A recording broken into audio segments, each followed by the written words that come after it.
everyone. Welcome, Misty. Thank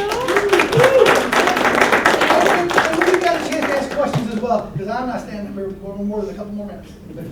Misty, welcome. Misty, can you tell us a little bit about, and please jump in as well, your history and your history on television, and all the years you spent as a hostess on television, and even what you have going on now, please. Thank you, thank you. Well, in the comic book, it has Misty reading her in her dungeon. Actually, let me back up just a little bit.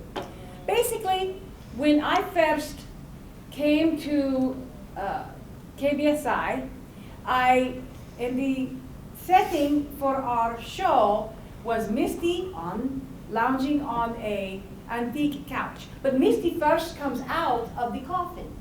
And then it says, "Hello, I'm Misty Brew and welcome to KBSI's Creature Feature." And then I would go on to host and say campy jokes and things like this. And then I would, in between the segments, I would just say the jokes, and we'd have skits, really fun skits. Lots of guests. Frankie, the Invisible Man, which you might not see him because he's invisible, but he's always lurking unless he wraps himself with the gauze. Then we had, oh gosh, Brian, how many different guests we have? Lots of guys with the university, and we had some young people come on, and always like to do makeup and things like that, starting out. So we welcome those people to come in and do whatever type of guests they wanted to do, really. Yeah, we had Jay and C from the rodeo, Cypher Rodeo. JC and Rodeo. You remember, recall? That was a long time ago, but Misty's reign ran from the mid-'80s to the early '90s on KBSI, the local Fox channel here. Wasn't really Fox at that time, but she moved into it. Switched back and forth Friday night creature feature to a Saturday night creature feature many years. And we were lucky to grab her. She was flying in the area. I heard of the job opening. And it was with all the horror hosts out there, I mean, from Mystery Science Theater to Elvira, it was a thing to do, and still is a thing to do. And she's kind of been resurrected. She got laid off from Fox in the early '90s. They had a program change and didn't really want to participate in horror hosting anymore. So Misty kind of took a vacation, and much needed, by the way. Needed. A little bit of rest. Terrific.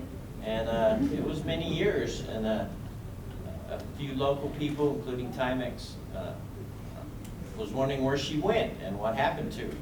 And they found me and a few other people. And Frankie, actually we found Frankie, and he was missing Misty Brew. So he was all about waking her up, but we were kind of worried about waking her up and what would happen. Been a lot of changes since the '80s. Yes, so. And she was very stunned. Very stunned, but very happy to be back. And see Frankie. So, but in the beginning, the lights were very low. If you will notice, if you go back to the vintage footage, the lights were very low. And I would speak very low as well. "Hi, I'm Misty Brew, and welcome to KBSI's Creature Feature." And I would speak like this. But then, as it caught on, if you will, because we did it and we did not know how it would be received. So we did it, and because it was well received, we bribed the lights. You know, it was crazy. So, and then the more makeup and different things, and then there were, as far as script goes, we'd have posters. Big poster cards, and we'd roll them. That's how I would read. If I didn't come up with my own things, I would read, and then roll. Sometimes I'd be like this, and like, okay, you need to roll it quicker, faster, lower, whatever. But that's how that was. Well, then eventually, a teleprompter. Yay! Time, we were big time then. But yes, you really started from sexy and dark and we moved to sexy and shtick. Yeah. We found that a lot more successful. So. Yes, and then we'd have set changes. Yeah. We tried to advance that. We had that pig head. And you remember the pig head on the set? Oh, In the very back of me was a pig head. It was real. It was real. Yes, it was. So, luckily the studio was very cool. Yes. We didn't have any bad smells. Well, what scared me and inspired me, if you will, was the monsters. The monsters and the other one, the Addams Family, Morticia. I think her influence on me was great, and it's scary. It was exciting. And funny. And funny, they were all funny, and that's what I like. They can be funny, silly stuff, don't get too serious. The other thing that really was The Night of the Living Dead. That horror film is the classic. Still scares me. All those, they're eating brains and they're eating like intestines and things. It's just gross, and I don't know, I get them.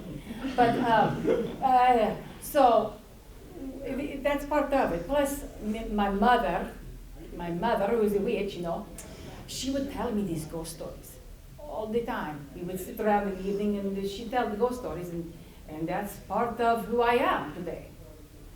You know what? I think Jeepers Creepers, have you seen that? Yes. That got me. So that is kind of old, but I remember it like yesterday. Let me think. Different Frankenstein's been in with I, Frankenstein, Frankie, we was tying with that, and then was it Frankenstein's Army or There was a something? lot of it. Frankenstein's Army, I, Frankenstein. Just came Von out. Van Helsing. Theory. I Yeah, love the the animation in the Van Helsing movies. That's older, but I do enjoy it. There are so many now. I am not much on the slasher movies all of the time. I like the ones with the storyline. So, I don't know. Did you see Cabin in the Woods? There's, you said Cabin in the Woods. There's a lot of Cabin in the Woods films, isn't there? Because I watched one and I thought that's not very good. Is that the one with the chainsaw? Not the Chainsaw Massacre. We all know these. But what is it? I can't. Maybe I saw it. I don't. They take the some of the standard like cliche bits you see in a lot of movies, even like Friday 13th and Freddy and things Evil like that. Dead. Yeah, and they twist it a little bit, and they kind of explain why, if the two lovers go off and do whatever and they get killed, it kind of explains why that happens. So you see all these different versions of these cliches, but it's a little bit different. And then at the end, of course, they reveal why this is all happening. You give it a thumbs up or a thumbs down? Thumbs up, yeah. Thumbs up? It's a good Well, movie. Thor was in it, wasn't he? The guy played Thor. Then I did see Yeah, it. Chris Hemsworth, yeah. I love Thor. I remember seeing him. So then I remember that. But I did not see the whole thing, so I don't know what I was doing. So. Joss Whedon. Yeah, he wrote it. Well, that's Oh. he had something to do with it. So. He wrote it. He wrote it? Okay.